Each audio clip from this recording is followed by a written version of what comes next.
What is up, people? It is MewMonster58 and welcome back to another video review. Today we are going to be taking a look at the Transformers Legacy United Robots in Disguise, or RID, 2001 Universe Autobot Sideburn. Now, Sideburn is a character I literally have no connection to besides one little thing that I'm going to try to find and link in the description, which is why I ended up picking this guy up. I was at Walmart the other day and I saw like 3 of these guys on the pegs and I was like, you know what? I have one little connection to this character. Let's pick this thing up and see how it is, because I know that this is just a retool, remold, and a repaint of Shadow Striker, which everyone predicted was going to be which was going to get retooled into Sideburn. And once you saw that engine, I was like, oh yeah, that actually looks like Sideburn. Now, my connection to this figure actually and character actually goes to an old stop motion series that I'm going to try and find and link again, like I said. But basically, in the series, I think that the person who made it had a character that was being represented by Sideburn, and then in the series, the Sideburn character gets killed and then revived as something else. I can't exactly remember, but that is my only major connection to this figure and this character, not the actual like trilogy, Unicron trilogy. Was it? Wait, well, I don't think this is part of the trilogy actually. Well, I know that it was Armada, Energon, and Cybertron, right? So I think this was before all of that. So regardless, I know that was a lot of rambling just to start off the video, but I wanted to give you guys my connection to this character, which isn't much, but yeah, just tell you guys here. But taking a look, you can see very nice artwork there of Sideburn in his vehicle mode. You have the nice Robots in Disguise Autobot Sideburn. You have the Transformers logo here, the Generations Takara Tomy. You do have more nice artwork here on the side of Sideburn himself, and then more nice artwork here of the 40 years of Transformers as per usual. Then here he transforms in 18 steps with your obligatory product shots. So, I think really that's it for the box, and as per usual, like I always say, Hasbro kills it with the packaging. So, without further ado, alright folks, here we have the Transformers Legacy United Deluxe Class Robots in Disguise 2001 Universe Autobot Sideburn in his vehicle mode. That was a mouthful. And what I will say about his vehicle mode is it's okay. I do know that his actual vehicle mode in the show was essentially a Viper. I believe that would be 3rd generation Viper. I think it's 3rd. I can't remember which. I think it's Gen 3. But I think it's a Gen 3 Viper because that's around that time. And so when it comes to this, it's just okay. I mean, I'll say that the details are pretty nice, but it still leaves a little bit of a sour taste in my mouth that it isn't a Viper, because if you guys follow me on social media, you will know that I am much a Viper over Corvette person, because when I was a kid, I always compared the Viper and the Corvette because they were the fastest, the closest things to supercars that America had, and still, well, the Corvette's still technically one that we have, but at the end of the day, I always preferred the Viper and was so sad when it got discontinued in 2017. But enough about car talk. Getting into this vehicle mode, again, it looks pretty nice. I mean, you do have the nice silver here for the wheels and the black. You can see the mushroom pegs, but they're nicely painted in silver to match the rim so that they don't stand out as much. You do have the nice flames here on the side, although they do get kind of lost, especially in the distance. The nice engine bay is also right here. More nice flames here. You do have pretty compact vehicle mode. You can't really see all that much besides the legs, really. Overall, really, really solid. And on the back, the only issue here is this part of the vehicle mode is not painted, really. There's nothing really on this bumper, but I guess the idea is since it is an accessory that they didn't want to necessarily paint something that might get thrown and rubbed around a lot. But overall, it's just okay. I mean, the yellow transparent is certainly accurate to how it was in the original show, in the animation. That at least I do know, but at the end of the day, it's just it's definitely leaves a little bit of a sour taste in my mouth, considering he was a Viper. Now, you do have weapon storage here. This is his gun, so taking a look at it is pretty nice. Nicely molded. I actually don't know how accurate this is, but it does look very nice. I like the unique shape. It's a nice, like, looking cannon thing, and then you actually have a peg here and a peg here, so you can use it both as, like, a sword or as a gun. So if you put, like, a blast effect in here, it could absolutely be, like, a flaming sword or something like that. So really, really nice stuff. So we'll set that off to the side here. But yeah, when it comes to his vehicle mode, it's just okay. I'm not the biggest fan of it. I'd actually say I'd lean more towards on the side of I'm not the biggest fan of it more than I'm a fan of it, right? So overall, it's whatever. What are you going to do? where this guy shines, you'll definitely see is in his robot mode. And so we are going to do our comparison, and we're just going to do one comparison for today, because I don't really have anything to compare this guy to, so set him off to the side. And here he is, as usual, with Magnius. As you can see, he is an average deluxe size. Magnius is obviously a bit bulkier. You know, he's a bit chonkier, but, you know, you have like a truck type thing versus, you know, pickup truck type thing versus a car, you know, a Viper, or what was supposed to emulate being a Viper. But yeah, it still looks, you know, still solid size all around. I mean, I can't really complain about the size. It's a deluxe class figure, and he scales with other deluxes. So I think that's pretty solid all around. Alrighty, getting into it, let's finally get into the transformation. Now, the transformation is parts for me, too. And that's one issue I do have with this figure, and particularly when going from robot into vehicle. But going from vehicle to robot really isn't all that bad at all. Like, the actual transformation bit isn't that difficult at all. It's just the parts forming, in my opinion, that gets annoying when you're trying to change it back to its vehicle mode. So, getting into it, first thing I like to do is remove the bumper, and then because of that, it'll end up removing the top. And as per usual, now this little piece right here is supposed to go onto here on the windshield and essentially the entire top of the car. Mine's really loose. Like, you can just very easily pull that out, and that's a QC thing. I personally think it's just, man, I don't like these pegs, these style pegs the best, you know, like these friction ones. They just, man, these get completely annihilated over time, and considering this whole thing is pretty much made out of transparent plastic, it's really scary, especially when the friction pegs themselves are the transparent plastic. So at the end of the day, and I'm not, this is a QC that I'm pointing out, I'm not the biggest fan of this in particular, but setting that off to the side, we'll set that all off to the side. First thing I like to do is unpeg the doors, and what you can do is you can lift the arms up, and then take the bottom of the car and then unpeg the feet. And then what you're going to want to do, I kind of like to lift this up. You can also start to lift these out. So unpeg them and start to rotate them. And that should start to loosen up this bottom section. That should unpeg, then you fold this bit down. You fold these down as well. Rotate the legs down, and then you can just fold the feet out like so. Then push this down, and then take this entire section. Let me actually move the camera up so you guys can see her. Right here, what you're going to want to do is fold these sections in. You're going to want to accordion this like once, like so, and then you'll see there's a peg right there, and then there's a peg hole, and then you just got to essentially peg that all in like this. Then you can accordion that, and then we'll bring this back down like so. And then when we're getting here, all you got to do is make sure that the shoulders are facing like this.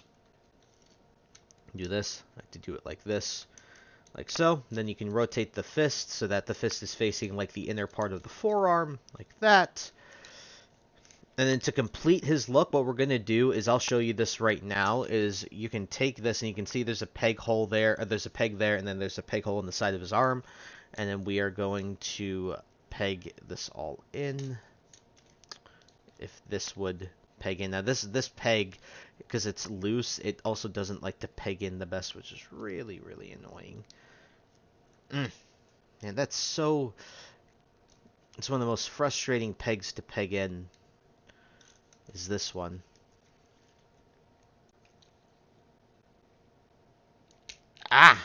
Man, that's annoying. You know what, I'm going to just plug it in like this, because that's really annoying. And then just do that. We'll do that. And then what I like to do with the, like, what becomes, you know, anything that you can use it for, the back bumper, I just like to peg it onto the side of the arm like so. And ladies and gentlemen, here we have the Transformers Legacy United Deluxe Class RID 2001 Universe Autobot Sideburn in his very, very cool looking robot mode. And so, guys, as you can see with this guy's robot mode, it's really, really cool looking and extremely accurate. You can see I put the gun in his hand. But yeah, taking a look at the head sculpt, you can see the head sculpt is really, really accurate. This is Sideburn. That's one thing I definitely remember looking at the animation, is that this is his head sculpt. He's got that nice, like, one eye patch look going. You have the nice red eyes for an Autobot, which is wild. The nice paint there for the face is really cool. You can also see The nice yellow transparent. Overall, in the white as well, really, really good head sculpt, and I'm really, really happy with what they did with it. Taking a look, the chest is also very accurate, the nice red and the silver. Coming down here to the crotch piece, you can see more red and silver. Nice details across the board. You can see the nice Autobot logo there on his forearm. You can also see some nice detail going across here on the white, down here to the blue. The legs, they all look nice, and the backpack is not obtrusive at all. Sure, it is a decent bit long because of how this is, but overall, really, really flush figure. So if you're taking a look at this guy, yeah, he's very, very flush. Like, there's no real major backpack to this guy. And so overall, really, really solid when it comes to the aesthetic side of things. He looks absolutely fantastic. So, as per usual, I already showed off the accessories, so no need to do that. We are going to do some comparisons, or, well, the one comparison. So we'll set him off to the side here. Alrighty, folks, here we have him with Magnus. Again, as you can see, standard deluxe size. Can't really complain, so if you've got any of the other figures from this era, like if you have figures from, like, the RID era, or if you have, like, the Armada stuff, you have anything like that, if you have an average deluxe size, that is what you can expect Sideburn to be, which is perfect for him, because he was an average size carbot. You know, when it comes to carbots should always be, you know, average deluxe size, for the most part. You know, there's obviously exceptions here and there, but for the most part, that is the case here, and that is absolutely perfectly fine.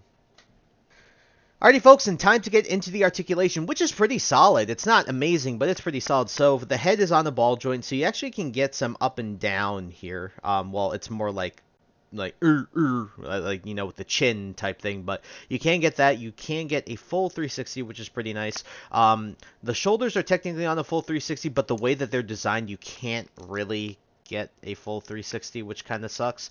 But the arms do bend at 90 degrees, which is nice. And then because this is not the, I mean, it's not the rarest thing lately, but it is pretty nice. You do get wrist articulation, so we'll remove that. You can see you do get full wrist, which is very, very nice. You do also get full waist, and that is pretty uninhibited.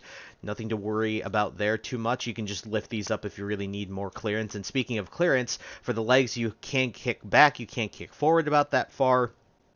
You have 90 degrees at the knee. You have an upper thigh rotation as well. And then you actually do also have ankle rocker pivots. So, again, when it comes to articulation, although it's not, like, insanely amazing, the only major, like, restriction on this guy for articulation really comes down to the shoulders. But other than that, overall, really, really solid. And I can't complain all too much when it comes to the articulation, especially for deluxe figure. The one thing I love about this guy is he has full wrist. And, again, not many deluxe figures can claim to have full wrist articulation, so pretty solid stuff all around. Alrighty, folks, and with that all out of the way, time to get into the reverse transformation, which I feel is the more difficult part of the two. So we're going to go ahead and start by removing all of the accessories. And again, this popping off because the friction pegs in here are dog water. But we'll straighten the legs out, straighten everything out. First thing I like to do after you straighten everything out, take the wrists and then make sure that the palms are facing the forearms, the inner part of the forearms, like this. Make sure that they're facing like that. Then what I like to do is take the entire section and you can start to accordion it up, like so. And then you can take the chest section and then we can start to unpeg it. So rotate it forward, fold these out, and then fold that little flap down. Take the feet and then you can fold them forward like so. Sort of straighten out the legs as well. Then here you can do is you can accordion this and make it straight against the back of the head, and then you can start to rotate these around like so. Then take this section and then you can rotate these and leave the arms up so you can just get them out of the way. And then what you'll notice is when you're accordioning these inside, you'll notice that there are two tabs on either side where my fingernails are. You can see those two tabs, and then you have two slots on each side of the legs, and you just got to fit them in, and you have to fit these in because they line up the pegs very nicely. And in addition to that, if you don't, this thing isn't going to peg together correctly. I've learned that time and time again transforming this guy over and over again. So what you'll notice is that when you're here, there is a peg like right there. You can see that peg right there, and then there's a peg hole on the foot, and then you just gotta plug those in. So that's what I did for both of those. And then what I like to do to make sure is you can see that there is a little peg notch right there. I like to try push this down. That missed it, so that this all fits into place because you want these all to line up nicely. Come on. It's all pegged into place, too. It's really annoying. There we go. Peg that all in. Make sure the other side the same. Then you just want to take these sections so they were folded out, and then you'll see that there is a peg hole right there on the side, and then there's that peg, so you're just going to want to squeeze those in. Take the arms, and you'll notice that there are tab slots there, and that there are 2 tabs. It's kind of hard to see because they blend in with the blue, but you can see them right there, and you just got to push those in, like so. Then what I like to do first, take the bumper, and then you can tab it in like so, or upside down. Tab it in like so, like that. And then take this, and then make sure that this peg is center. And all you got to do is come down here, push this. What you'll notice is that there are 4 holes on here, and that there are 4 tabs here. Now, if you don't line this all up correctly, you'll have a hard time making this all fit together, just like I usually do. But let's see if we can get it. Oh, we got it. We got it pretty decent the first time. So, the issue that I usually have with this vehicle mode is sometimes this likes to pop out a lot, especially if you don't have it quite lined up as correctly as it should. But yeah, it's really annoying, and it's really after transforming it a few times where you realize how perfect you have to line up these legs, or just how you have to line them up just so that this guy ends up in a pretty solid vehicle mode. But here we go, folks. Here is the Transformers Legacy United Deluxe Class RID 2001 Universe Autobot Sideburn back in his vehicle mode. Alrighty, folks, so for my final and concluding thoughts on the Transformers Legacy United Deluxe Class RID 2001 Universe Autobot Sideburn. Jesus, that's always a mouthful. This guy is okay. What I will say is the vehicle mode is where this thing hurts the most. It's not accurate to the original in terms of the vehicle mode. I know it's a retool and a repaint of Shadow Striker, but at the same time, I do wish he was that Dodge Viper, and that I might be biased because of that, because I really do love the Viper, and I think it's probably one of the coolest cars that America's ever made. But very unfortunately, it is not, and you could argue whether I'm biased or not, but again, I still wish that it was that Viper. But it is accurate in terms of the engine bay is really nice, the yellow transparent plastic, the flame detail, everything is there except for the fact that it's not a Viper, and it looks, kind of like, it doesn't look anything that resembles a Viper in any sort of way. Again, I understand it's a remold and a retool, but still, I hope that point still stands to an extent, because I really wanted this guy to be accurate in the vehicle mode too, but unfortunately he is not. But where this guy really excels is in that robot mode. Now, the transformation going to robot mode is perfectly fine. However, getting from robot to vehicle is annoying, especially with the parts forming that's involved. And in addition to that, when it comes to that friction peg on the shield, my God, for the peg on the shield, it is really, really annoying to deal with a lot of the time. And I worry that over time, especially that whole windshield essentially being transparent plastic, that will not last, especially if someone keeps pegging that peg from the shield like I keep doing, because it keeps falling off because the QC sucks on it, that it just won't last for a very long time. So this is a figure that definitely, once I transform this guy back into robot mode, he is more than likely going to stay robot mode forever. But speaking of the robot mode, like I was trying to say, robot mode is where this guy is an absolute home run. He's very accurate, looks fantastic, articulation's really solid. Having wrist articulation as a deluxe is always a big plus in my opinion. The accessories are really nice, except the bumper, really, I don't really care enough for the bumper to really worry about it, right? So overall, when it comes to this guy, I think he is pretty solid. He is not amazing, but he's not awful by any stretch. He's just very sort of a little bit above average. So if I have to give him a score out of 10, I'm probably going to give him a 6 or a 7, because it's really that robot mode that is really, really solid. It's that vehicle mode that gets me. So if I had to lean more towards a 6 or a 7, probably a 6. It's just because it's very painfully average to me. It's just, if he was that Viper, then it would take it to the next level, but then this would be like an easy 9 or an 8. But for me, I just have to take points off because that vehicle mode is not it for me. So, and the other QC thing. So I think that is about it for this video review. So I did buy mine in person. So if you guys are hunting IRL, he should be hitting your retailers now or soon. And then if you are wanting to buy this guy online, I will leave links in the description to Big Bad Toy Store, to Hasbro Pulse, to Amazon, so you guys can pick up your own copy of Sideburn here. So And like I said, think that's really about it. So I thank you guys so much for taking the time to watch this video. Please like, comment, rate, and subscribe. Share this video with your friends, and also follow me in the socials. Those will be linked in the description below. And then once again, thank you so much for taking the time to watch this video review, and I will catch you on the next one. Hope you guys have a wonderful day. Peace.